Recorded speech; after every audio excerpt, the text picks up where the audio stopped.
And so, by a backhanded, upside-down argument, was predicted that there is in carbon a level at 7.82 million volts, and then experiments in the laboratory with carbon show indeed that there is. And therefore, the existence in the world of all these other elements is very closely related to the fact that there is this particular level in carbon.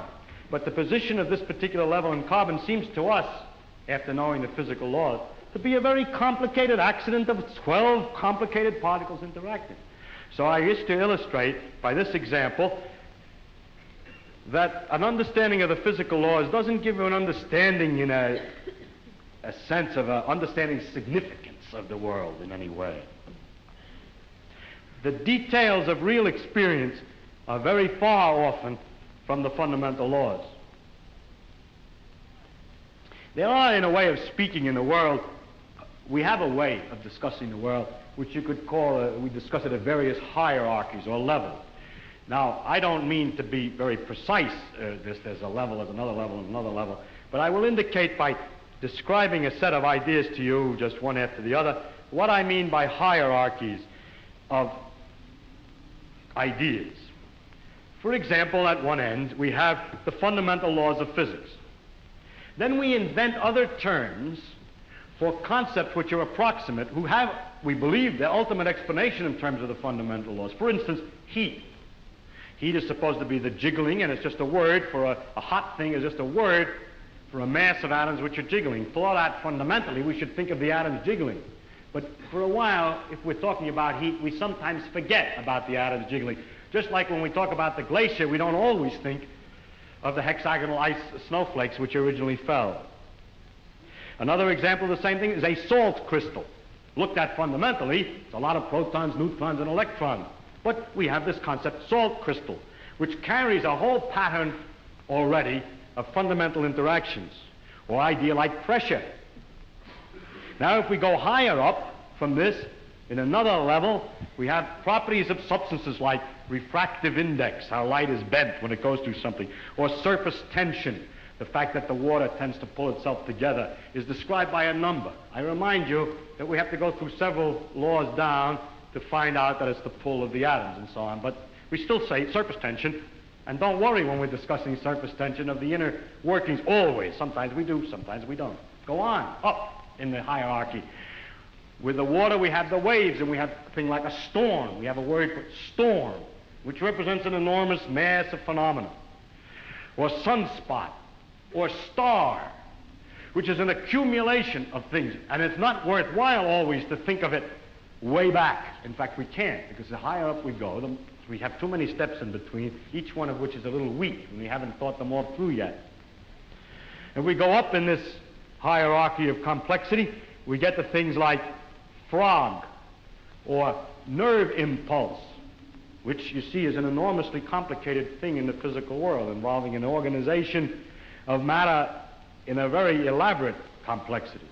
And then we go on, we come to things, words, and concepts like man, and history, or political expediency, and so forth, which is a series of concepts that we use to understand things at an ever higher level.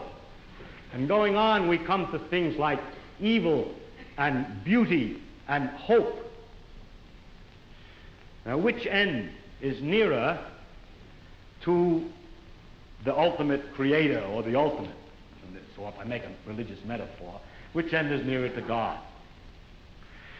Beauty and hope, or the fundamental laws? I think that the right way, of course, is to say that the whole structural interconnections of the thing is the thing that we have to look at, and that the sequence of hierarchy, that all the sciences and all the efforts, not just the sciences, but all the efforts of intellectual kind, are to see the connections of the hierarchies, is to connect beauty to history, is to connect history to man's psychology, the man's psychology to the working of the brain to the neural impulse to the chemistry, and so forth, up and down, both ways. And today we cannot, and there's no use making believe we can, draw carefully a line all the way from one end of this thing to the other. In fact, we've just begun to see that there is this relative hierarchy.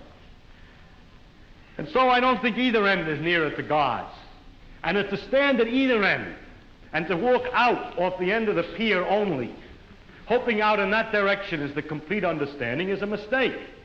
And to stand with evil and beauty and hope, or to stand with the fundamental laws, hoping that way to get a deep understanding of the whole world, with that aspect alone, is a mistake. And it is not sensible either for the ones who specialize at one end and the ones who specialize at the other end to have such disregard for each other. They don't actually, but the people say they do. So. But that actually the great mass of workers in between, connecting one step to another, are improving all the time our understanding of the world, both from working at the ends and working in the middle. And in that way, we are gradually understanding this connection, this tremendous world of interconnecting hierarchies. If you expected science to give all the answers to the wonderful questions about what we are, where we're going, what the meaning of the universe is, and so on, then I think you could easily become disillusioned and then look for some mystic answer to these problems.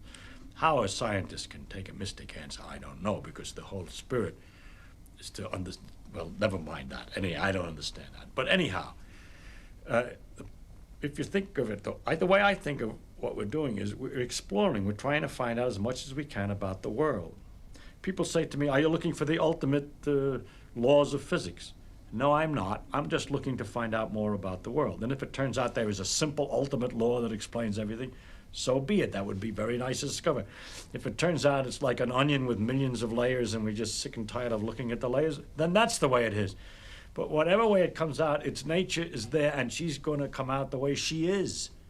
And therefore, when we go to investigate it, we shouldn't pre-decide what it is we're trying to do except to find out more about it. If you say, but your problem is, why do you find out more about it? If you thought that you were trying to find out more about it because you're going to get an answer to some deep philosophical question, you may be wrong. It may be that you can't get an answer to that particular question by finding out more about the character of nature. But I don't look at it. My interest in science is to simply find out about the world. And the more I find out, the better it is. I like to find out. There are very remarkable mysteries about the fact that we're able to do so many more things than apparently animals can do, and other questions like that. But those are mysteries I want to investigate without knowing the answer to them. And so altogether, I can't believe the special stories that have been made up about our relationship to the universe at large, because they seem to be too simple, too connected, too local, too provincial. The earth, he came to the earth. One of the aspects of God came to the earth, mind you. And look at what's out there. How can it isn't in proportion.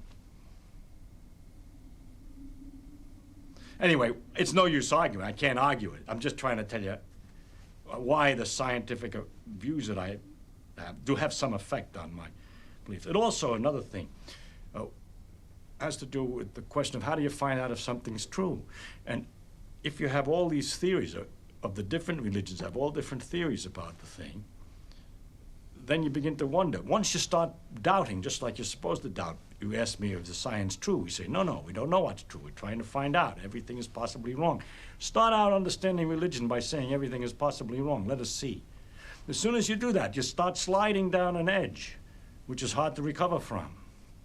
And so with the scientific view, or my father's view, that we should look to see what's true and what may not be true, once you start doubting, which I think to me is a very fundamental part of my soul, is to doubt and to ask.